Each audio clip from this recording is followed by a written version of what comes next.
A billionaire mocked a bearded man on a charity cruise, calling him a washed-up tough guy.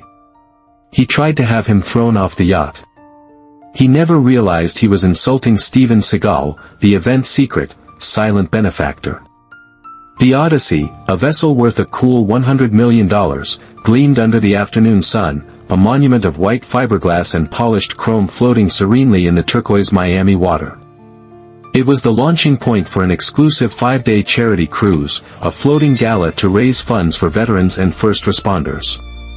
The guest list was a curated collection of wealth and influence, a parade of shiny new money and crusty old fortunes. They arrived in a procession of cars that whispered of power, Rolls-Royces, Bentleys, and the occasional silent, predatory McLaren.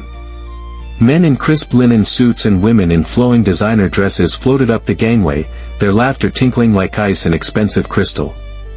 Then, a different kind of vehicle arrived. An old, black pickup truck, meticulously maintained but undeniably a relic from another era, rumbled to a stop. The door opened, and a man emerged. He was tall, broad-shouldered, and moved with a deliberate, almost unnerving grace. He wore a custom-made black leather duster that fell to his knees, its quality apparent only in the way it moved with him, not in any flashy logos. Beneath it were simple dark jeans and a pair of handmade boots that had seen more of the world than most of the guests on the yacht. A distinctive, neatly trimmed goatee and beard framed a face that was a mask of placid neutrality. He carried a single, small leather bag. He didn't walk towards the yacht, he flowed. Each step was placed with a quiet economy of motion, his eyes scanning everything, from the tension in a crew member's shoulders to the slight sway of the ship at its mooring. He was a stone dropping into a babbling brook, the water had to move around him. At the check-in podium, draped in fine navy cloth, 2 young staff members with practiced smiles looked up. Their smiles faltered slightly as they took in his appearance. He didn't fit the mold. "Welcome to the Odyssey charity cruise." "Name, please?" one of them asked, her voice a little too bright. "Seagal." "Steven Seagal," he said. His voice was a low gravel, calm and quiet. The staffer's fingers tapped on her tablet. Frowned. Tapped again. "I'm sorry, sir, I don't seem to have a Steven Seagal on our guest list. Perhaps it's under a different name." "Try Sensei," he suggested, a flicker of something unreadable in his dark eyes. More tapping. A nervous glance exchanged between the 2 staffers. "No, nothing under that either, sir. I'm terribly sorry. Perhaps you could just step to the side for a moment while we sort this out." He gave a slow, single nod. He didn't argue, didn't show a hint of frustration. He moved to the designated waiting area, a velvet-roped section of shame near a potted palm. But he didn't look ashamed. He stood with his back to the wall, perfectly still, his presence a void of silence in the surrounding chatter. He wasn't waiting, he was observing. To him, this opulent yacht was not a destination, it was a dojo, a controlled environment for observing human nature. He had come to support the warriors, the veterans who understood discipline and sacrifice. He was already beginning to see that many on this ship understood neither.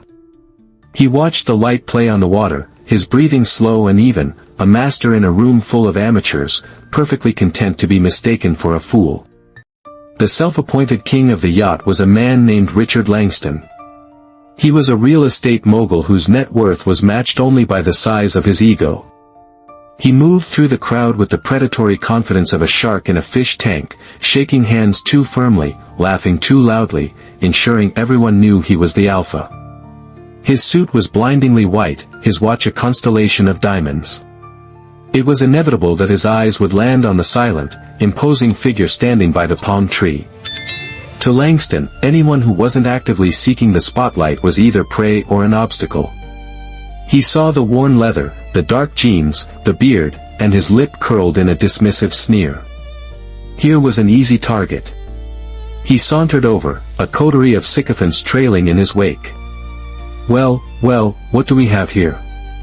Langston boomed, his voice dripping with condescension. He circled Seagal slowly, as if inspecting a piece of questionable livestock. Look at this guy. Thinks he's some kind of tough guy from a bad 80s movie. Did you get lost on your way to the stuntman convention, buddy? His friends snickered obediently. Seagal didn't respond. He didn't even seem to register the insult. His gaze remained fixed on a point in the middle distance, his posture relaxed but rooted to the floor. This infuriated Langston more than any retort could have. The man's silence was a rejection of his power. Hey, I'm talking to you, Langston said, stepping closer, invading his personal space. You deaf or just stupid? Slowly, deliberately, Seagal turned his head. It was the only part of his body that moved. He didn't look at Langston's expensive suit or his smug face. He looked directly into his eyes. Seagal's own eyes were like dark, placid pools of water, revealing nothing, yet seeming to contain an immense, ancient depth. He didn't blink. He just held the gaze, a faint, unreadable smile playing on his lips, visible beneath the dark beard. Seconds stretched into an eternity. The sycophants' laughter died in their throats. There was no anger in the bearded man's eyes, no fear. There was something else, something far more unsettling, absolute stillness. It was the calm of a storm's eye, a coiled spring of power held in perfect, effortless check. Langston, for the first time, felt a prickle of genuine unease. He was a man used to reactions, fear, anger, deference. He didn't know how to process this profound nothing. He broke the gaze first, covering his momentary lapse with a bark of forced laughter. Whatever. Probably doesn't even speak English. Come on, let's get a real drink. As he walked away, he could feel the weight of that silent stare on his back, and he vowed to break the strange, quiet man. The next day, the sun-drenched deck hosted a formal brunch. An endless buffet of lobster, oysters, and champagne snaked around a glittering ice sculpture of a bald eagle. The guests, dressed in casual but astronomically expensive resort wear, mingled and networked. Richard Langston held court near the champagne fountain, his voice carrying easily across the deck. He had found his favorite topic of conversation, the silent man in the leather duster. I'm telling you, the man's a complete joke, Langston declared to his rapt audience. I asked the staff about him. No one knows who he is. He probably snuck on board. I bet he's one of those washed-up martial arts guys who now teaches self-defense classes in a strip mall in the middle of nowhere. The crowd tittered. The insult was specific, designed to paint a picture of failure and irrelevance. At that moment, Seagal appeared on deck. He had a plate with a modest portion of fruit and a bottle of water. He found an empty table at the far edge of the deck, away from the throng, and sat, facing the endless blue of the ocean. Langston saw his chance. A woman at his table, a surgically enhanced socialite named Brenda, whispered, "Richard, you should go talk to him. It's hilarious." Even better, Langston smirked. He gestured for Brenda to take the lead. Goaded by the attention, Brenda sashayed over to Seagal's table, her heels clicking in aggressive rhythm on the teakwood. She looked down at him, her face a mask of faux sympathy. "Excuse me," she said, her voice loud enough for at least 3 tables to hear. "I just feel so sorry for you, sitting all alone. Are you hoping some rich lady will feel pity and take you home with her? Like a little stray dog?" The insult, so public and so demeaning, hung in the air. The surrounding tables fell quiet, all eyes turning to watch the drama unfold. Seagal finished chewing a piece of melon. He slowly placed his fork down, the silver making a soft clink on the porcelain plate. He didn't look at Brenda. Instead, he turned his head slightly and looked past her, directly at Richard Langston, who was watching with a triumphant grin. He spoke, his voice still quiet, yet it seemed to cut through all the other sounds on deck, the music, the chatter, the waves. "The dog that barks the loudest," Seagal said, his eyes locked on Langston's, "is often the most frightened." The smile vanished from Langston's face, as if wiped clean by an invisible hand. The air crackled with tension. Brenda stood frozen, her insult having bounced off an invisible wall and made her look foolish and cruel. Without another word, Seagal pushed his chair back, stood up, and walked away with the same unhurried, deliberate grace. He left his half-eaten plate and the stunned silence behind him. He didn't need to finish his meal. He had just been served something far more nourishing, confirmation of his opponent's weakness. That evening was the centerpiece of the cruise, the formal, Heroes Gala, dinner. The main ballroom was a cavern of crystal chandeliers and floral arrangements. The dress code was black tie, and the guests were a sea of tuxedos and glittering evening gowns. Richard Langston, resplendent in a velvet Tom Ford jacket, was in his element. He moved from table to table, his confidence restored, the morning's brief humiliation forgotten. But his eyes kept darting towards the ballroom entrance, waiting. Then, his target appeared. Steven Seagal stood at the threshold. He had not changed. He wore the same black leather duster, the same dark jeans, the same boots. His presence was a stark, quiet rebuke to the room's glittering artifice. He was clean, his beard was neat, but he was a flagrant violation of the evening's code. For Langston, this was the final straw. It was a personal insult, a direct challenge to the rules of his world. This time, he would not use words. He would use action. As Seagal began to move toward an empty seat in the back, Langston strode forward, physically blocking his path. "Oh no, you don't," Langston spat, his voice a low, vicious hiss that quickly drew the attention of nearby tables. "This is it. I've had enough of you." He raised his voice to a theatrical pitch, ensuring the entire room could hear. "Security. Security, over here. We have a trespasser who is violating the dress code and harassing the guests." Two burly security guards in ill-fitting suits began to make their way through the tables. Langston turned his full fury on Seagal. "This is a formal event for distinguished people, for patriots, for people who matter," he snarled, his face inches from Seagal's. "It's not a dojo for some broke, washed-up wannabe enforcer. You don't belong here. You are a nobody." The entire ballroom was now silent, watching. The security guards arrived, flanking Seagal, though they seemed hesitant, put off by the sheer, immovable stillness of the man. They looked at Langston for direction. Seagal did not look at Langston. His eyes scanned the room, meeting the gazes of the other guests, the curious, the scornful, the embarrassed. He absorbed their judgment, letting it wash over him. Then, he looked at the two guards. He didn't address the billionaire who was screaming at him. He addressed the men who were about to lay hands on him.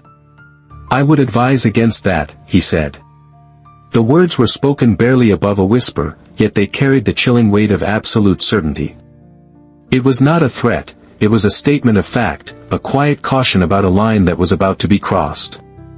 The guards froze. In that moment, they understood they were not dealing with a simple troublemaker.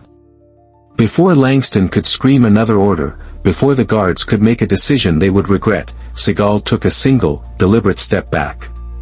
He gave the room one last, sweeping glance. Then he turned, his leather duster swirling around him, and walked out of the ballroom.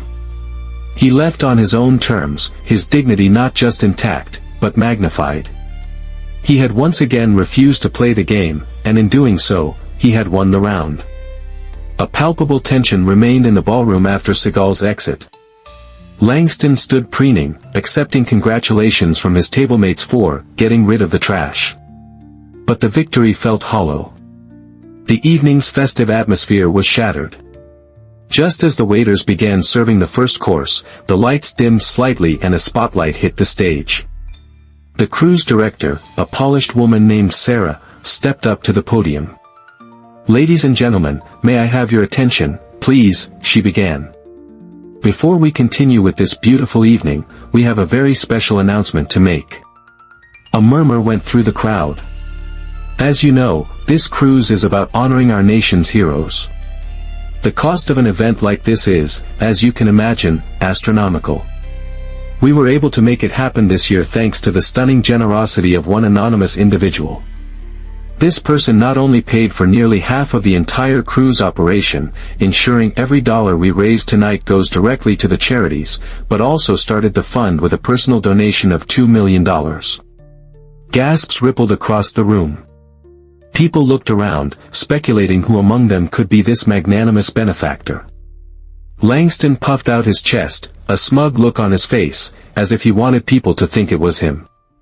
This donor, Sarah continued, her voice filled with emotion, asked to remain completely anonymous. However, after witnessing certain events tonight, he has given me his permission to reveal his identity. He felt it was important for everyone to understand the true spirit of giving. The suspense was thick enough to taste. Sarah took a deep breath.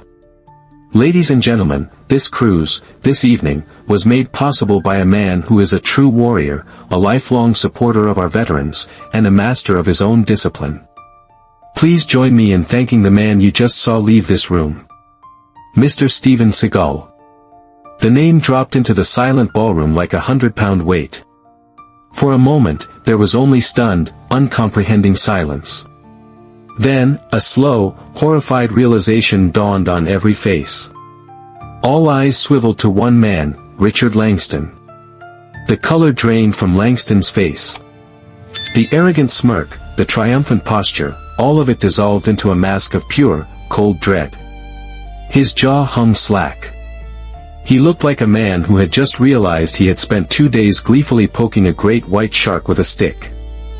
He had not just insulted a guest, he had publicly humiliated the patron saint of the entire event, a globally recognized icon of toughness, and his personal benefactor. As if on cue, Seagal re-entered the ballroom from a side door near the stage and walked up to the podium. The crowd was frozen, a mixture of shame and awe holding them captive. He looked out over the sea of stunned faces, his gaze finally resting on the pale, trembling figure of Richard Langston. In a dojo, Seagal began, his voice calm and resonant, amplified by the microphone, "We bow to show respect. Not to the clothes a person wears, or the money in their bank. We bow to the spirit within. Tonight, I saw many expensive suits, but very few spirits worth bowing to." He let the words hang in the air, a final, devastating judgment. Then he gave a slight, formal bow to the audience, turned, and walked off the stage. The rest of the cruise was a ghost of what it was supposed to be. The party was over. The silence that fell over the ballroom that night never truly lifted. It clung to the ship like a thick fog, a miasma of collective shame. Richard Langston became a pariah. People averted their eyes when he walked by. His business calls suddenly went unanswered. The story of his public humiliation of his own host spread through the tight-knit world of the ultra-wealthy before the Odyssey even docked. His reputation, built on a foundation of bluster and intimidation, crumbled into dust. Seagal never spoke to him directly again. He didn't need to. But on the last day of the cruise, Langston found a small, handwritten note slipped under his cabin door. It was on plain, heavy cardstock. The handwriting was a strong, disciplined script. It read, "A man's character is like a sword. Some men polish it brightly to impress others. Others keep it sheathed, knowing its true purpose is not for show, but for the moment it is truly needed. You mistook a sheathed sword for a simple stick." The note, and the story of what happened on the yacht, became a legend. Crew members shared the tale with friends, who shared it with others. It became a viral parable for the digital age, a lesson passed around the world about the difference between wealth and worth. The lesson is simple, but its power is profound. True strength is quiet. True dignity is unshakable. It doesn't come from a tailored suit or a billion-dollar portfolio, it comes from the core of who you are. The way you treat people, especially those you believe can do nothing for you, is the ultimate measure of your character. Sometimes, the quietest person in the room is the most powerful. And sometimes, the loudest voice reveals nothing but the smallest, most frightened heart. What do you think is the true measure of a person's strength? Let us know your thoughts in the comments below. And if this story of quiet power and earned respect moved you, please share it with others and subscribe for more stories that matter. Respect.